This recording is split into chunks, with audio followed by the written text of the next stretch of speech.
Hay un miedo que nunca te han nombrado por su nombre real, no el miedo al fracaso. Ese sí tiene nombre, y la cultura entera construyó un vocabulario para hablarlo, para normalizarlo, para motivarte a superarlo. Hay libros, videos, frases en las paredes de las oficinas, coaches que cobran por enseñarte a no temerle a fallar. El miedo al fracaso está catalogado, documentado, socialmente reconocido. El miedo del que voy a hablarte hoy no está en ningún libro de autoayuda, no porque no exista, porque es demasiado incómodo de nombrar, porque nombrarlo obliga a admitir algo que la mayoría de personas prefieren no admitir. El miedo que llevas cargando no es miedo a fracasar, es miedo a ser grande, y lo llevas disfrazado de humildad, de realismo, de no querer parecer arrogante, de no querer decepcionar a nadie si las cosas no salen, de no querer alejarte de las personas que quieres, de no querer que el éxito te cambie. Lo llevas tan bien disfrazado que ya casi no lo reconoces como miedo. Lo llamas virtud, lo llamas equilibrio, lo llamas con nombres que suenan respetables desde afuera y que por dentro son la razón exacta por la que todavía no estás donde sabes que podrías estar. Yo veo lo que tú intentas ocultar y hoy te voy a decir lo que está pasando. Esto no es un video de motivación vacía que te va a pedir que creas en ti mismo y que todo es posible si lo deseas con suficiente fuerza. Eso no es lo que necesitas. Y en algún nivel ya lo sabes porque lo has escuchado antes y no cambió nada estructural en ti. Lo que vas a encontrar aquí es diferente. Primero, voy a describir con precisión quirúrgica cómo se ve el miedo a ser grande desde adentro. No la versión dramática ni la obvia. La versión cotidiana, silenciosa, que se mete en decisiones pequeñas y en respuestas automáticas, y en la forma en que hablas de ti mismo cuando nadie te está mirando con demasiada atención. Segundo, voy a explicarte de dónde viene ese miedo, porque no llegó solo.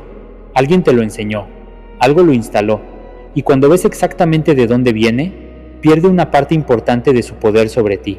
Tercero, te voy a dar un protocolo concreto para empezar a desmantelarlo, no de golpe, no con un discurso motivacional que dura 3 días y luego se evapora. Paso a paso, con acciones específicas que puedes empezar hoy, antes de que este día termine. Pero necesito que te quedes hasta el final, porque lo que voy a decirte va a incomodar en varios momentos. Y cuando incomode, el impulso va a ser descartarlo, decirte que no aplica para ti, que en tu caso es diferente, que tú no tienes miedo a ser grande, que simplemente eres realista, o que simplemente no es tu momento todavía, o que simplemente estás esperando a tener más preparación. Cuando llegue ese impulso quiero que lo notes, porque ese impulso de descartarlo es exactamente el mecanismo del que estamos hablando operando en tiempo real. ¿Listo? Soy Miguel, y lo que me corresponde hoy no es aplaudirte por lo que ya eres, es mostrarte lo que estás dejando de ser por un miedo que nunca elegiste conscientemente, pero que llevas ejecutando con una precisión que haría pensar que sí lo elegiste. Existe algo que los seres humanos hacen de manera casi universal, y que casi nadie reconoce en sí mismo. Limitan activamente su propio potencial para mantenerse dentro de un perímetro de seguridad que en algún punto de su historia aprendieron que era el único lugar donde eran aceptados y queridos. No lo hacen por masoquismo, no lo hacen porque quieran sufrir ni porque no deseen más para su vida. Lo hacen porque en algún nivel profundo y antiguo aprendieron que ser demasiado, querer demasiado, lograr demasiado, brillar demasiado, tenía un costo que en ese momento no podían pagar, y entonces aprendieron a no ser demasiado, a contener, a reducirse, a caber dentro de las expectativas de los demás para no perder su lugar en el mundo que conocían. El problema es que ese aprendizaje ocurrió hace mucho tiempo, quizás en la infancia, quizás en la adolescencia, quizás en alguna relación o contexto de la vida adulta temprana, pero el aprendizaje se quedó. Y hoy, con todos los recursos y toda la madurez que tienes ahora, sigues operando según ese aprendizaje antiguo, como si las condiciones que lo produjeron todavía estuvieran vigentes. No lo están. Pero el sistema no lo sabe, porque nadie le avisó. Hoy te aviso yo. Hay 9 señales de que el miedo a ser grande está operando en tu vida ahora mismo. Quiero que mientras las escuchas, no las evalúes en abstracto, las evalúes en esta semana, en este mes, en las decisiones que has tomado o dejado de tomar en los últimos 30 días. Eso es lo que importa. La primera señal es que subestimas lo que produces de manera sistemática, no ocasionalmente, no en momentos de duda puntual, sino de manera consistente y automática. Cuando terminas algo que llevó esfuerzo real, Tu primera reacción no es reconocer lo que hiciste, sino encontrar todo lo que le falta. Cuando alguien te hace un cumplido genuino sobre tu trabajo, tu respuesta inmediata es reducirlo. Todavía me falta mucho. Fue suerte. No es para tanto. No lo hice solo. Y lo dices con tanta rapidez y tanta naturalidad que ya ni siquiera notas que lo estás haciendo. Esto no es humildad. La humildad genuina reconoce el valor de lo que produce y lo atribuye correctamente sin inflarlo ni reducirlo. Lo que describes es algo diferente.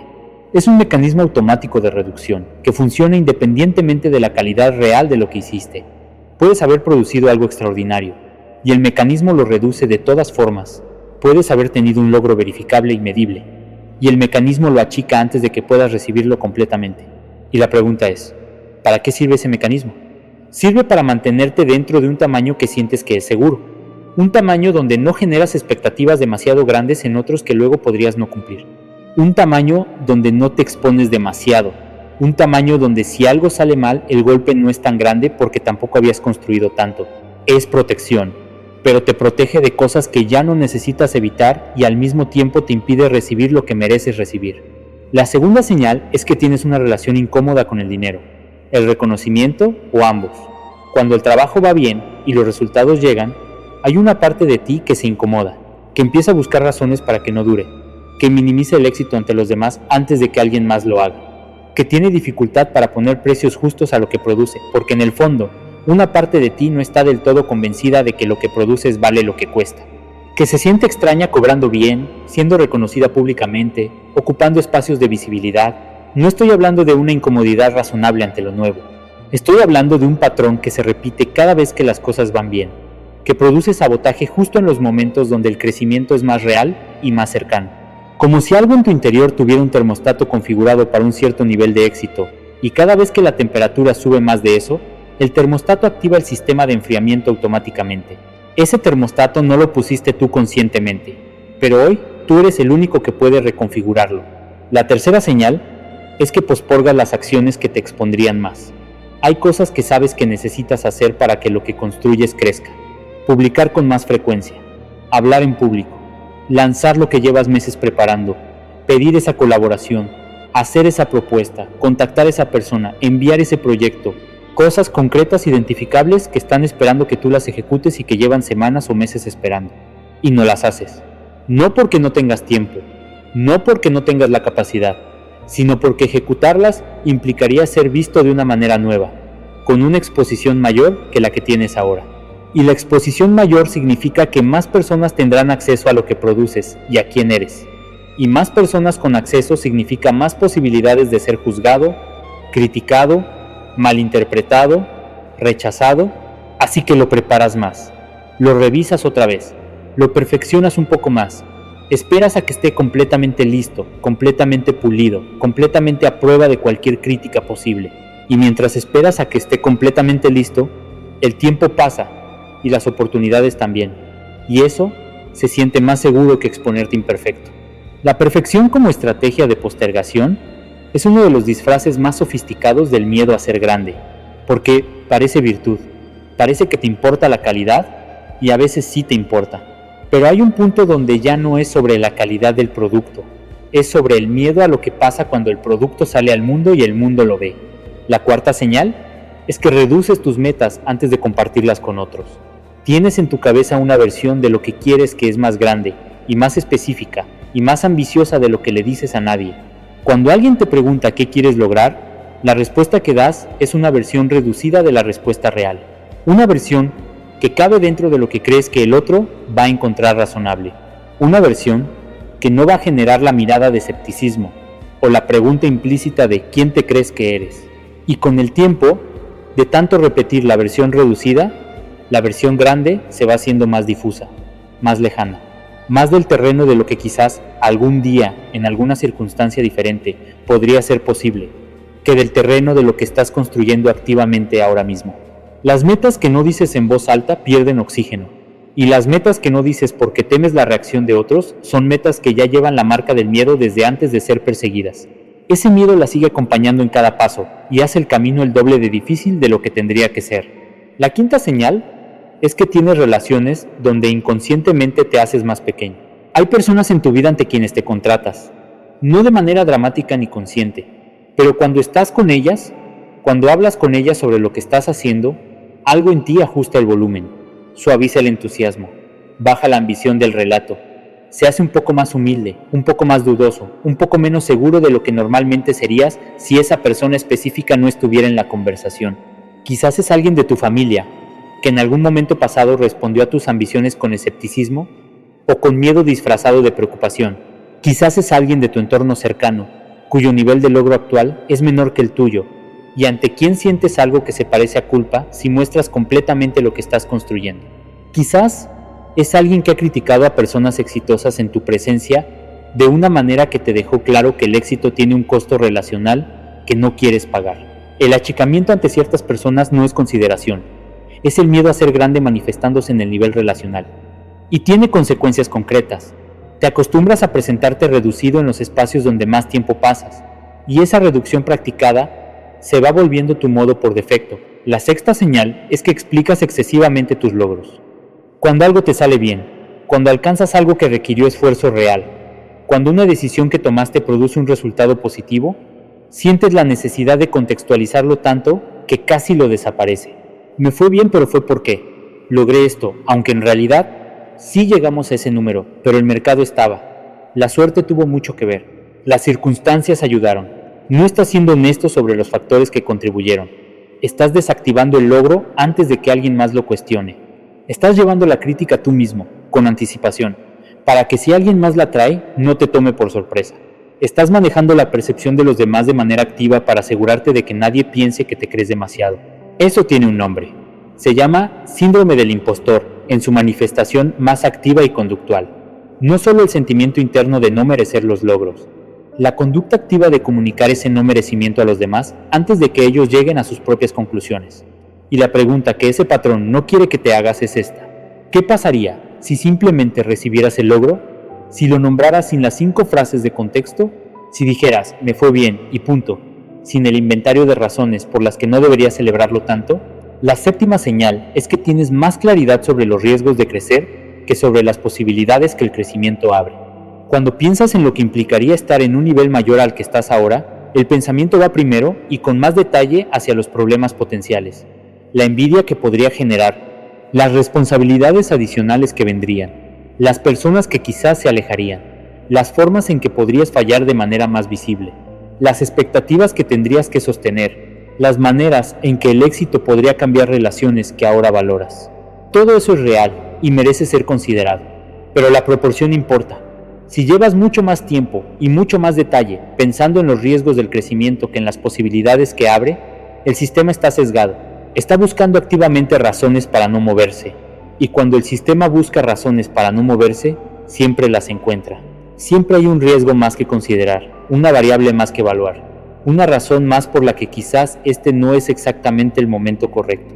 La octava señal es que no tienes un espacio donde seas completamente ambicioso sin filtros. Hay una versión de ti que existe en privado, cuando nadie mira, cuando no hay nadie ante quien gestionar la percepción, que sabe exactamente lo que quiere y lo quiere sin disculpa ni justificación. Esa versión existe. La sientes en momentos muy concretos y generalmente solitarios. Cuando lees sobre alguien que logró lo que tú quieres lograr y algo se enciende en tu interior con una intensidad que no muestras en público. Cuando imaginas sin restricciones dónde podrías estar en 5 años si las cosas fluyeran bien. Cuando en algún momento de claridad te permites admitir que eres capaz de más de lo que estás produciendo ahora. Esa versión ambiciosa y sin filtros existe. Pero solo existe en privado porque aprendiste que mostrarla en público tiene costos, y entonces la guardas. La sacas en momentos de soledad, y luego la vuelves a guardar antes de salir a interactuar con el mundo. El costo de ese guardado no es solo que los demás no saben quién eres realmente. El costo más profundo es que tú mismo pasas cada vez menos tiempo en esa versión, y lo que no se usa se atrofia. Y la ambición que no se ejerce en público eventualmente empieza a silenciarse también en privado. La novena señal es que esperas permiso, no de manera literal ni consciente, pero hay un patrón de esperar que alguien externo confirme que es el momento correcto para moverte. Esperas que el mercado esté más estable, que tu preparación sea más sólida, que alguien con autoridad te diga que estás listo, que las circunstancias se alineen de una manera que haga que el movimiento parezca obvio y seguro desde afuera. que el camino esté suficientemente despejado para que avanzar no requiera demasiado acto de fe. Y el permiso nunca llega de esa manera, porque no existe un momento donde todo esté perfectamente alineado y el riesgo sea cero y la señal sea inequívoca. Ese momento no existe para nadie. Las personas que construyen las cosas que tú quieres construir no esperaron ese momento, se movieron sin él, con la incertidumbre presente, con la preparación imperfecta, con el miedo activo. Y de todas formas, esperar permiso externo para hacer lo que ya sabes que tienes que hacer es el miedo a ser grande en su forma más paralizante. ¿Cuántas de estas 9 señales reconoces en ti ahora mismo? No en algún momento abstracto de tu pasado, en esta semana concreta, en las decisiones que tomaste y en las que dejaste de tomar, en las conversaciones que tuviste y en las que evitaste, en lo que publicaste y en lo que borraste antes de publicar, en lo que pediste y en lo que callaste porque pedir te exponía demasiado. Guarda ese número, porque lo que viene ahora explica exactamente de dónde viene ese número y por qué tiene tanto poder sobre ti todavía. Nadie desarrolla miedo a ser grande en el vacío. Ese miedo tiene origen, tiene historia. Tiene momentos específicos, a veces recordables y a veces no, donde alguien o algo te enseñó que ser demasiado tiene consecuencias que no quieres enfrentar. La primera fuente es el condicionamiento de la pertenencia. Desde muy temprano, los seres humanos aprenden que pertenecer a un grupo requiere no destacar demasiado. El grupo, sea la familia, el grupo de amigos, la comunidad cultural, tiene una tolerancia implícita para el éxito individual. Hay un nivel de logro que el grupo celebra, y hay un nivel de logro que el grupo empieza a incomodarse, que empieza a generar comentarios indirectos, que empieza a cambiar la dinámica, que hace que algunas personas se alejen o que algunas conversaciones se vuelvan más incómodas. Y cuando eras más joven y el grupo era todo lo que tenías, aprendiste ese nivel de tolerancia y aprendiste a no superarlo, no porque alguien te lo dijera explícitamente, sino porque superarlo tenía consecuencias en la calidez del grupo, en la forma en que te miraban, en el sentido de pertenencia que sentías. Y perder eso era demasiado costoso en ese momento. El problema es que ese aprendizaje no tiene fecha de vencimiento automática. Sigue activo, aunque el grupo original ya no sea tu único referente, aunque tengas recursos emocionales completamente diferentes ahora, aunque la pertenencia a ese grupo específico ya no sea la única forma de conexión disponible para ti. La segunda fuente es el modelo de rol de la persona más importante de tu infancia. Hay alguien, generalmente un progenitor o figura de autoridad central en tu formación, cuya relación con su propio potencial te enseñó algo sobre qué es seguro querer para ti mismo. Si esa persona vivió su vida dentro de límites que no cuestionó, transmitió implícitamente que los límites son la norma. Si esa persona tuvo ambiciones que no pudo o no se permitió perseguir y eso generó dolor visible, aprendiste que la ambición duele y que es mejor no tenerla. Si esa persona respondía a tus logros con advertencias sobre no confiarte demasiado, sobre no creerte demasiado, sobre los peligros de sobresalir, internalizaste esas advertencias como verdad sobre el mundo y no como la proyección de sus propios miedos que eran. No te cuento esto para que culpes a nadie, te lo cuento porque entender el origen del mecanismo es la primera herramienta para desactivarlo. El miedo que llevas no es tuyo en el sentido de que tú lo construiste desde la nada, te lo heredaron con toda la buena intención del mundo. Y ahora te corresponde a ti decidir si quieres seguir ejecutándolo o si quieres devolverlo a quien pertenece. La tercera fuente es una experiencia de rechazo o humillación asociada a un momento de visibilidad. Hay personas que recuerdan con precisión el momento donde brillaron y fueron golpeadas por eso. El proyecto que presentaron con entusiasmo y que fue ridiculizado. El logro que compartieron con orgullo y que fue minimizado por alguien cuya opinión importaba. El momento donde se mostraron completamente y la respuesta fue decepcionante o hiriente. La vez que apostaron en grande y el resultado fue visible y doloroso. Esa experiencia dejó una instrucción en el sistema. La visibilidad duele y el sistema, que está diseñado para protegerte del dolor, aprendió a evitar la visibilidad, a preferir el anonimato relativo de no brillar demasiado, a encontrar más seguro producir por debajo del potencial real que arriesgarse a la exposición que producir al nivel real implicaría. Una experiencia, un momento, suficiente para reconfigurar el comportamiento durante años o décadas si la instrucción nunca fue cuestionada conscientemente. La cuarta fuente es la cultura del mérito que paradójicamente produce parálisis. Vivimos en una cultura que al mismo tiempo celebra el éxito y lo hace sentir inalcanzable a menos que se cumpla una serie de condiciones muy específicas. Tienes que estar suficientemente preparado, tienes que haber pagado suficientes cuotas, tienes que haber sufrido lo suficiente para merecer lo que llegó, tienes que poder justificar cada logro con una narrativa de esfuerzo proporcional.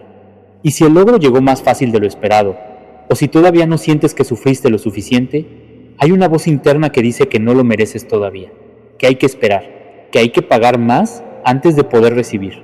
Esa voz no es tu conciencia, es la internalización de una cultura que confunde el mérito con el sufrimiento y que produce personas que sienten que nunca han hecho suficiente para merecer lo que quieren. Déjame contarte sobre alguien, no voy a usar nombres. Tenía 31 años y un talento que las personas a su alrededor podían ver con más claridad que él mismo. No era modestia. Era un mecanismo específico y bien aceitado que había estado operando desde los 12 años cuando su familia, con genuino amor y genuina preocupación, le empezó a enseñar que sobresalir demasiado generaba envidia, que la envidia generaba problemas y que los problemas eran evitables si uno aprendía a no provocarlos siendo demasiado visible. Lo aprendió bien. Lo aprendió también que a los 31 años tenía un negocio que funcionaba con resultados que objetivamente justificaban precios 3 veces más altos de los que cobraba. Tenía clientes que lo recomendaban con un entusiasmo que él mismo no podía replicar cuando hablaba de su propio trabajo.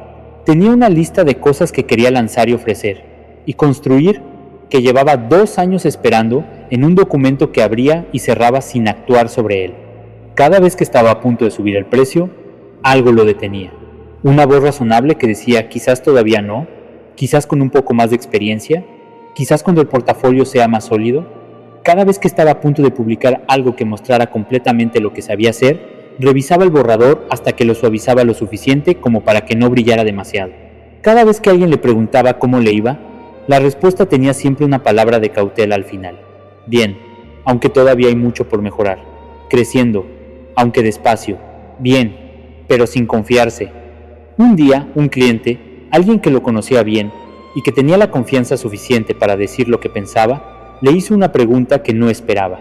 Le preguntó, ¿cuánto cobras por este servicio? Y él respondió. Y el cliente se quedó en silencio un momento. Y luego dijo, ¿por qué tan poco?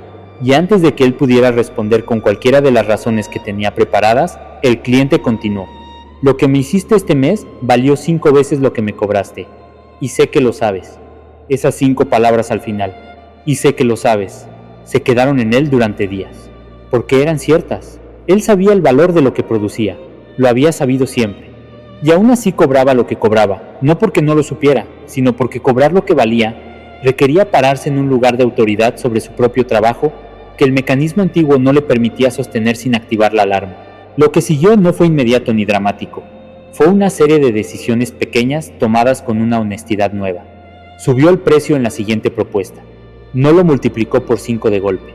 Lo subió a un nivel que seguía siendo incómodo, pero que no era ridículo. Y esperó. El cliente aceptó sin negociación. Publicó algo sin suavizarlo. Algo que mostraba completamente lo que sabía sin las capas de contexto y de cautela y de «yo podría estar equivocado». Y esperó. La respuesta fue la mejor que había tenido en meses. Cada acción pequeña que tomó desde ese lugar de autoridad sobre su propio trabajo confirmó lo mismo. El mundo no colapsó cuando dejó de ser pequeño. Las personas que genuinamente lo valoraban no se fueron cuando él dejó de subvalorarse. Las relaciones que sí cambiaron, las que dependían de que él permaneciera en un tamaño cómodo para el otro, resultaron ser relaciones que en su nuevo nivel ya no tenía espacio ni interés de sostener. 3 años después, el negocio tiene márgenes que habrían parecido fantasía a los 31. No porque el talento haya cambiado. El talento siempre estuvo ahí. Cambió el permiso que se dio para cobrarlo, mostrarlo, defenderlo y crecer según él. Lo que le costó más no fue subir los precios ni publicar sin suavizar. Fue la primera semana después de cada movimiento, cuando el silencio se interpretaba como rechazo y la mente buscaba confirmación de que había cometido un error. Aprender a tolerar ese silencio sin retroceder. Aprender que el silencio no siempre significa rechazo, que a veces significa que las personas están procesando algo nuevo, que a veces significa que los que no estaban dispuestos a pagar el precio real simplemente se corrieron hacia otra parte y que eso no era pérdida sino selección.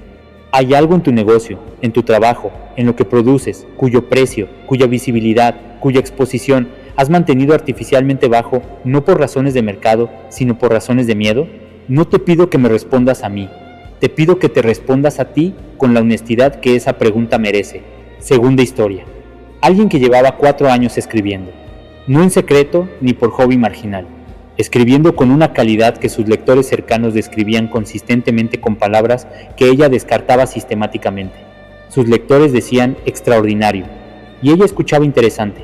Sus lectores decían, esto tiene que llegar a más personas, y ella pensaba, todavía no está listo.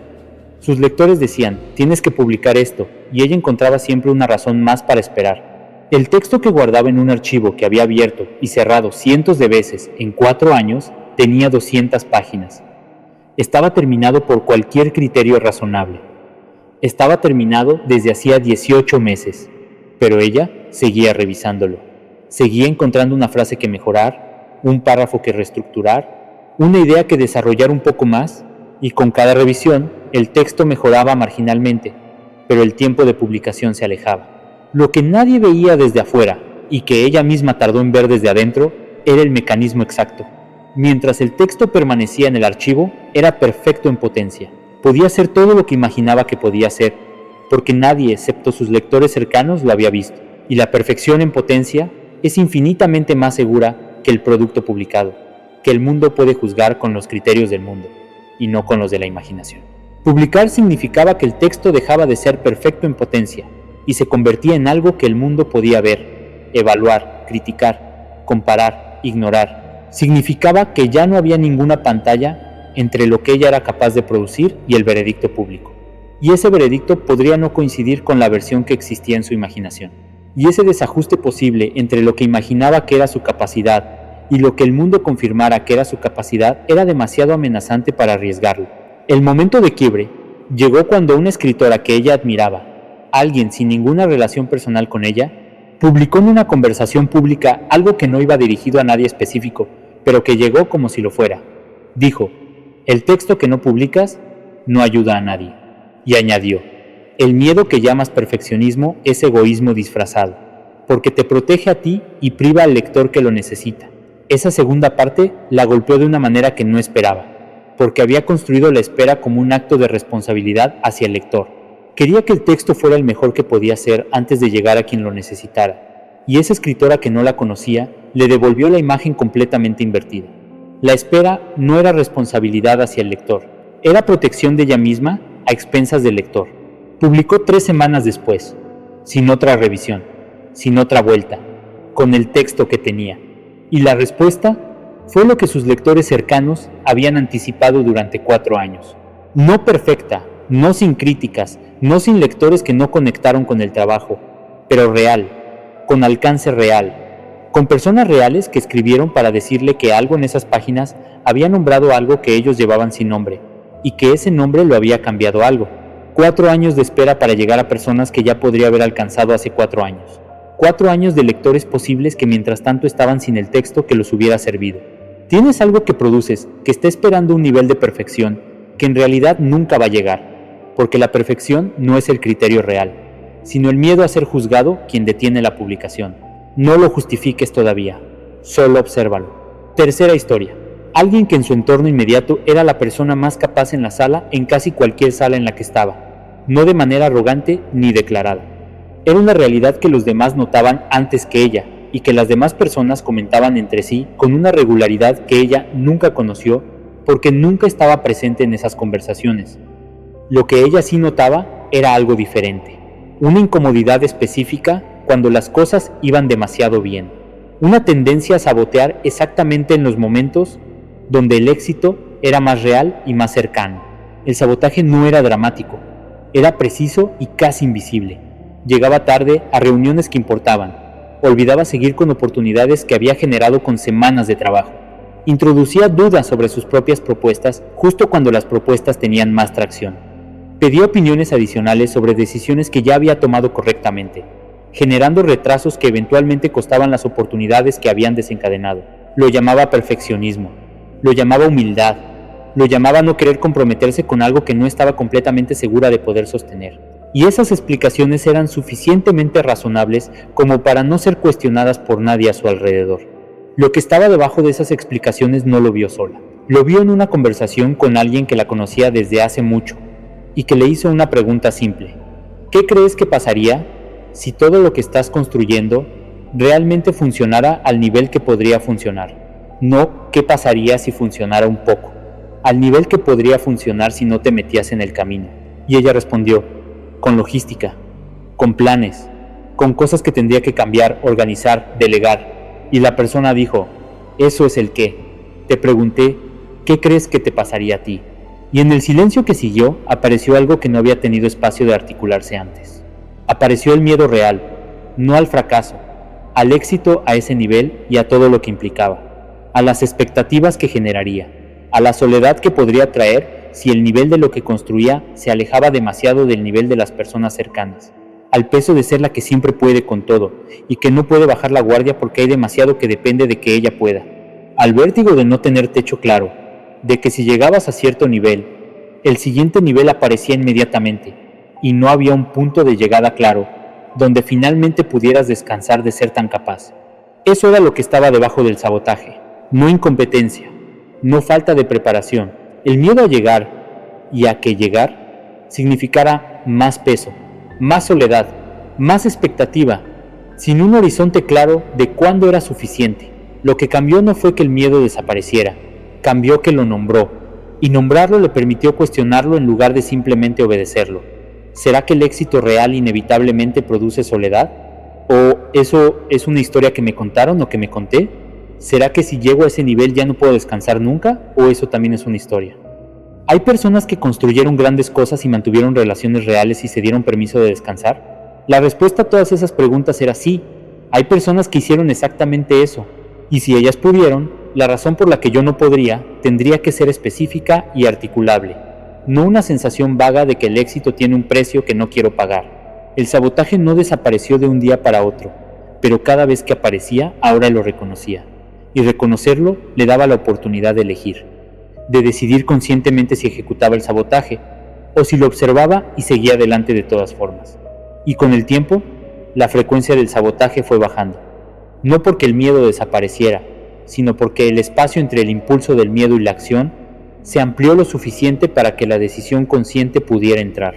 Hoy, construye al nivel que siempre supo que podía construir, con dificultades reales, con momentos de duda, con el peso de la expectativa presente, pero con la claridad de que ese peso es manejable y de que el costo de no construir a ese nivel es mayor que el costo de construir con él. Hay momentos donde saboteas tu propio avance, justo cuando el avance es más real. No te justifiques todavía, solo obsérvalo, honestamente. Ahora viene la parte más importante de todo lo que vas a escuchar hoy. La parte que no todos quieren escuchar, pero que todos necesitan. Parte de estar donde estás tiene razones externas legítimas. El condicionamiento que recibiste, los mensajes que absorbiste, las experiencias que te enseñaron que la visibilidad duele y que el éxito tiene costos relacionales, todo eso ocurrió y tuvo impacto real, y no lo descarto. Pero hay una parte que es completamente tuya, y esa es la única que puedes cambiar desde donde estás ahora. El permiso que todavía esperas de alguien que nunca va a dártelo porque no es suyo para dar, es tuyo. La preparación adicional que sigues buscando para sentirte listo, siendo que en algún nivel ya sabes que la preparación no es el problema real, el precio que sigues poniendo por debajo de lo que vale, lo que produces, siendo que sabes cuánto vale, las acciones que llevas meses postergando con nombres que suenan respetables pero que en el fondo son protección disfrazada de prudencia, las metas reales que guardas en privado, porque mostrarlas en público te expone a una expectativa que te parece más amenazante que el costo de no perseguirlas. Todo eso es tuyo. Y mientras sigas operando desde ahí, el miedo sigue ganando, no de manera dramática, en la suma de pequeñas decisiones cotidianas donde elegiste lo más seguro en lugar de lo más verdadero. Escúchame con toda la atención que puedas reunir ahora mismo. No estás siendo humilde, estás siendo pequeño, y la diferencia entre las dos cosas es fundamental. La humildad genuina conoce su valor y no necesita proclamarlo constantemente, ni reducirlo constantemente. Está en paz con lo que produce y lo ofrece al mundo, sin inflarlo ni encogerlo. La pequeñez que llamas humildad no viene de la paz, viene del miedo, y la diferencia se nota en el resultado. La humildad genuina produce personas que crecen con consistencia, porque no hay mecanismo interno de autolimitación activo. La pequeñez disfrazada de humildad produce personas que tienen todo para crecer y no crecen, o que crecen y se sabotean justo antes de consolidar, o que consolidan y no pueden recibir lo que llegó porque algo en ellas no se lo permite. Eso termina hoy, si tú lo decides. Lo que viene ahora es el protocolo, 9 pasos concretos, no motivación que se evapora. Acciones específicas que puedes empezar hoy para desmantelar el miedo a ser grande y reemplazarlo con algo que construya en lugar de que contenga. El primer paso es nombrar el miedo con precisión, no miedo al éxito como concepto general. El miedo específico que tienes tú. Para eso, necesitas completar esta frase con honestidad radical. Si logro lo que realmente quiero lograr, lo que más temo que ocurra es, y completas sin editar, sin preguntar si la respuesta suena razonable o irrazonable, sin descartarla porque te parezca pequeña o vergonzosa. La primera respuesta que llega es la verdadera. Puede ser que las personas cercanas se alejen, que no pueda sostener las expectativas que el éxito genere, que el éxito cambie algo de mi identidad que no quiero perder, que si fallo desde ese nivel sea más visible y más doloroso, que el precio relacional sea demasiado alto, que no sea para mí aunque lo parezca, que en el fondo no lo merezca.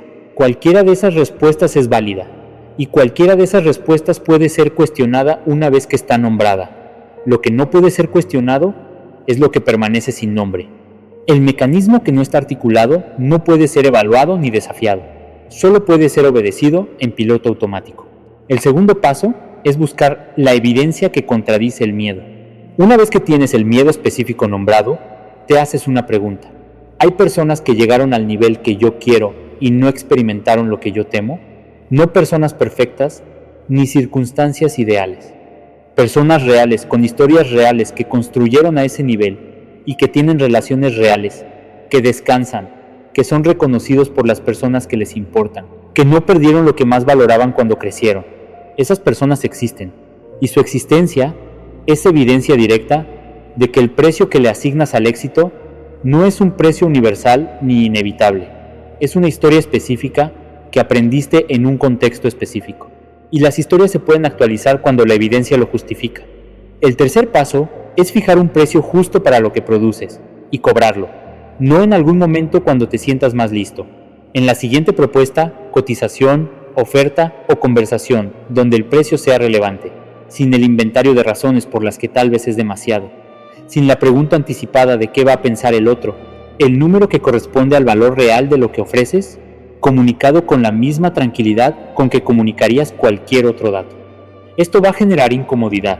La incomodidad es la señal de que estás en el borde donde el crecimiento ocurre, no la señal de que estás haciendo algo incorrecto. El borde siempre es incómodo porque por definición estás en un lugar donde no has estado antes. Eso no significa peligro, significa novedad. Y la novedad, cuando va en la dirección correcta, produce resultados que la comodidad de lo familiar no puede producir. El cuarto paso es publicar o ejecutar una cosa que llevas postergando esta semana. No todo lo que está en la lista. Una cosa concreta, específica, que llevas semanas o meses sin ejecutar por razones que en el fondo son protección disfrazada de preparación, y la ejecutas antes de que termine esta semana. No perfecta, no con todas las dudas resueltas, con las dudas presentes y de todas formas. La razón de que sea esta semana, y no en algún momento futuro, es específica. El tiempo entre la decisión y la primera acción concreta es el espacio donde el miedo recupera terreno. Mientras más tiempo pasa entre decir voy a hacerlo y hacerlo, más oportunidad tiene el miedo de acumular razones adicionales para no hacerlo. La acción en la misma semana de la decisión es la forma de no darle ese espacio. El quinto paso es tener la conversación sobre el dinero, el valor o el reconocimiento que has estado evitando. Hay una conversación específica que sabes que necesitas tener, con un cliente sobre el valor de lo que ofreces, con alguien de tu entorno sobre los logros que minimizas sistemáticamente, con alguien cuya aprobación has buscado de maneras que te cuestan más de lo que te dan, con una persona ante quien te haces más pequeño de lo que eres. Una conversación, esta semana, no perfectamente preparada, no sin nerviosismo, con el nerviosismo completo y de todas formas, porque las conversaciones que evitas tienen un costo acumulado que pagas en silencio todos los días que no las tienes, y ese costo en silencio es siempre mayor de lo que parece desde afuera. El sexto paso es elegir un espacio donde seas completamente ambicioso sin filtros y usarlo regularmente. Puede ser un diario privado donde escribes lo que realmente quieres sin la reducción que aplicas cuando lo dices en voz alta. Puede ser una persona específica, un confidente real, ante quien te permites articular las metas reales y no la versión reducida. Puede ser un grupo o comunidad de personas que están construyendo al nivel que tú quieres construir, donde la ambición no es algo que hay que gestionar, sino algo que se normaliza. La ambición que no tiene espacio de existir en voz alta, eventualmente se apaga, no porque desaparezca, porque dejas de tener contacto con ella. Y el contacto con lo que quieres de verdad es lo que genera la energía y la dirección para moverte hacia ello. Sin ese contacto, el movimiento depende únicamente de voluntad, y la voluntad, sin el combustible de la ambición genuina, es agotadora y de corto plazo. El séptimo paso es identificar y reducir el tiempo con las personas ante quienes te haces más pequeño. No eliminar, reducir. No es necesario ni siempre posible cortar relaciones de golpe, especialmente cuando son familiares o parte del entorno cercano que no puedes modificar de manera radical en el corto plazo, pero sí es posible ajustar cuánto tiempo y cuánta energía les das, y sobre todo, qué compartes en esos espacios. No tienes que mostrar tus ambiciones a personas que sistemáticamente la reducen. Puedes ser amable, puedes mantener la relación y al mismo tiempo reservar las conversaciones sobre lo que construyes para los espacios donde esas conversaciones son recibidas de una manera que te nutre en lugar de que te contrae.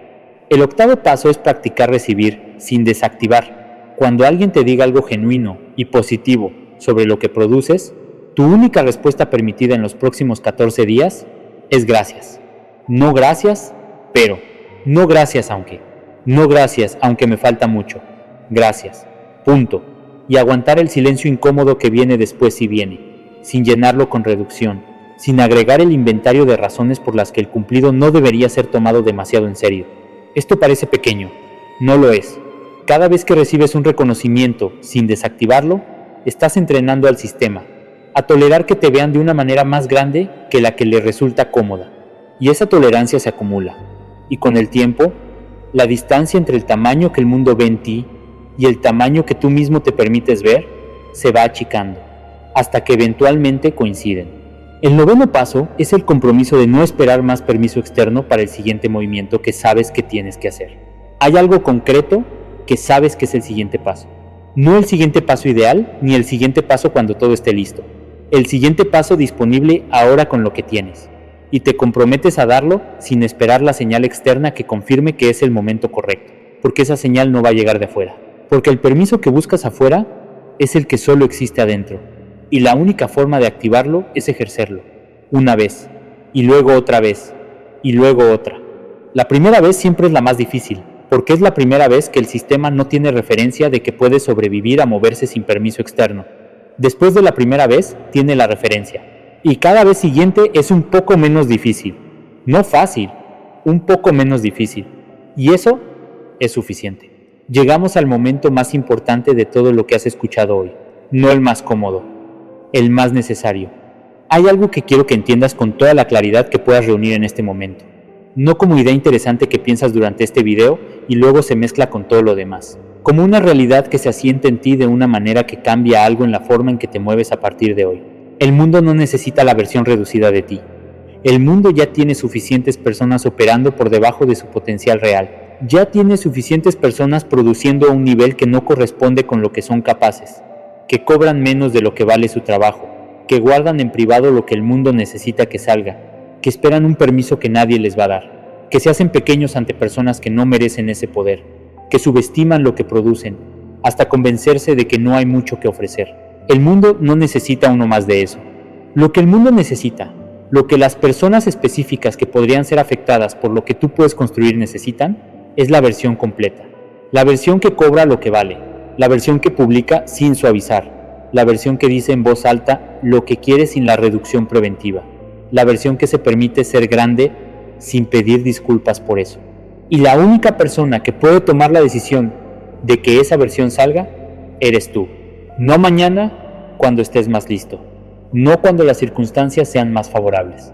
No cuando hayas pagado suficientes cuotas de preparación y de sufrimiento como para merecer por fin ocupar el espacio que ya es tuyo. Ahora, hoy, con el miedo presente, con la incomodidad presente, con todas las voces antiguas que dicen ¿quién te crees que eres todavía activas? Y de todas formas, porque las voces no van a desaparecer esperando. Las voces se debilitan con el movimiento. Con cada acción tomada desde el lugar correcto, en lugar del lugar seguro, las voces pierden un poco de autoridad. No se van, pierden autoridad. Y cuando pierden suficiente autoridad, ya no determinan las decisiones. Solo acompañan, con mucho menos poder, mientras tú haces lo que viniste a hacer. Yo veo lo que tú intentas ocultar. Y lo que veo no es alguien que no tiene suficiente para ser grande.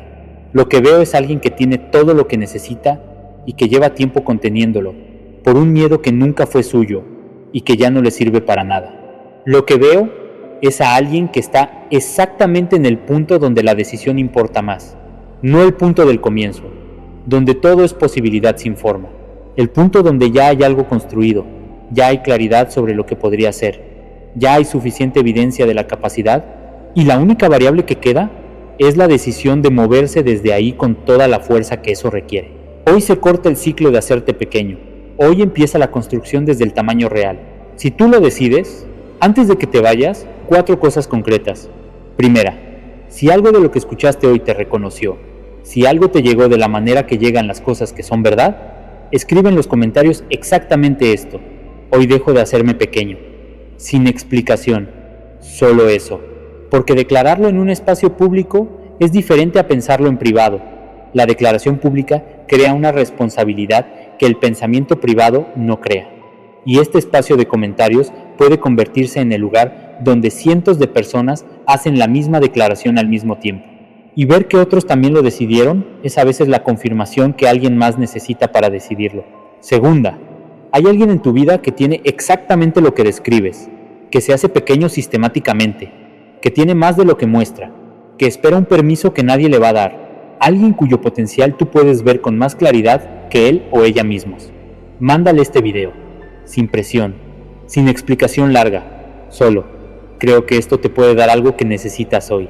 A veces, lo que desbloquea a una persona es una sola cosa llegada en el momento exacto enviada por alguien que se tomó 2 segundos en pensar en ella. Tercera, suscríbete y activa la campana ahora mismo.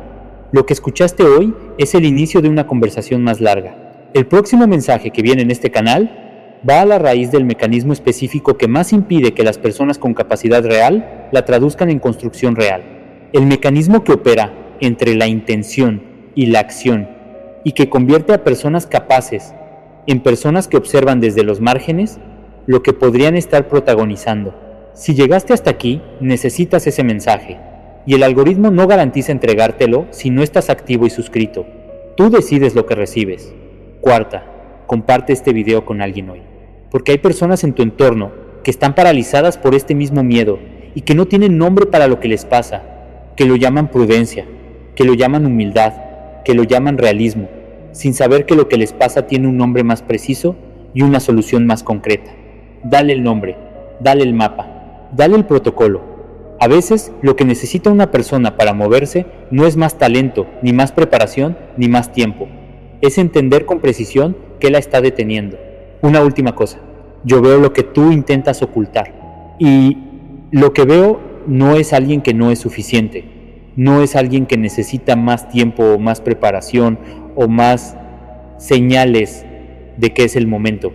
No es alguien que todavía no está listo para ocupar el espacio que le corresponde. Lo que veo es alguien que siempre estuvo listo y que hoy por fin lo sabe.